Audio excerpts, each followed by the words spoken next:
Influencer dan Crazy Rich asal Medan, Indra Kents, akhirnya ditahan di rutan Bares Krim Polri setelah ditetapkan sebagai tersangka dugaan penipuan berkedok judi binary option Binomo. Tersangka Indra Kents terancam pasal berlapis dengan ancaman hukuman 20 tahun penjara. Selain dugaan tindak pidana judi online, tersangka juga disangka dengan pasal penyebaran berita bohong dan tindak pidana pencucian uang. Selanjutnya, polisi tengah melacak dan menyita aset milik Indra Kents. Selain itu, polisi juga berencana sejumlah influencer lain yang diduga terlibat penipuan investasi Binomo.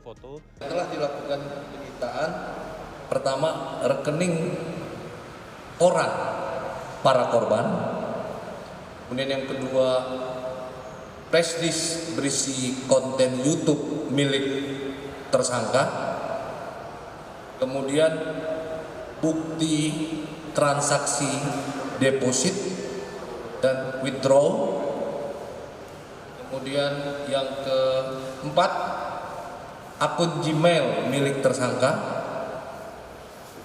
yang kelima akun YouTube milik tersangka. Tentu penyidik akan melakukan pengembangan penyidikan bila ada influencer lain terkait dengan kasus ini, pasti akan dilakukan pemeriksaan dan tindak lanjut. Tak hanya kasus investasi bodong Binomo, Direktorat Tindak Pidana Ekonomi dan Khusus Bares Krim Polri juga telah menetapkan 4 tersangka untuk kasus investasi bodong yang lain. Viral Blast Global, 3 orang berhasil ditangkap, sedangkan seorang lainnya masuk daftar pencarian orang. Viral Blast Global menawarkan investasi berkedok trading, namun nyatanya beroperasi menggunakan skema Ponzi atau piramida. Total dana investasi yang dihimpun Viral Blast dari 12.000 nasabahnya mencapai 1,2 triliun rupiah. Hingga 17 Februari 2022, Satgas telah menutup operasi 21 produk investasi ilegal yang berpotensi merugikan masyarakat. Ke-21 produk investasi itu terdiri dari 16 kegiatan money game, 3 perdagangan aset kripto tanpa izin, dan 2 perdagangan robot trading tanpa izin. Satgas Waspada Investasi OJK mengingatkan masyarakat untuk mewaspadai maraknya investasi ilegal dengan lebih teliti memeriksa produk yang ditawarkan, termasuk produk binary option seperti aplikasi Binomo yang kini jadi sorotan luas. Mengetahui investasi legal, kita cek legalitas dan 2L tadi, legal dan logis.